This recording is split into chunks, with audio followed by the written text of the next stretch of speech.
agụ m akwụkwọ na Fege Community Primary School gosia Fege Community je gụọ Metu Memorial Secondary mana School. mgbe ego na Fege a nwee ihe eji mara gị amala ebe a ọmụ ka a na-akpọ Amalistic ịma afa m bụ Chimaobi Ama. So from that surname Ama a na-akpọzi m Amalistic mgbe anyị na-agụ akwụkwọ so Amalistic a ka m zakọta from mana ife ị na-eme iche mee eji akpọ gị Amalistic. Onwekwa ihe m na-eme o. Ndị na-akpọ m Amalistic bụ ndị mụ na va na-agụkọ akwụkwọ mana apụta n'ogbe ihe a na-akpọ m the funny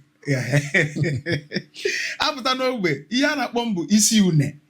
Ịma une bụ une ojii bena na ndị Igbo ebugharị m afịa mbugharị ọfụma so through the afịa mbugharị ka dị une mburu dị afịa mbugharị na-aga n'ụzọ na-eti goo n'une ụmụaka ogbe a na-eti isi une, you understand? So otu a ka dị afa si wee bazie ụmụaka niile nọ n'ogbe ọnụ, so mburuzi ahịa na-aga ha na-akpọ m isi une.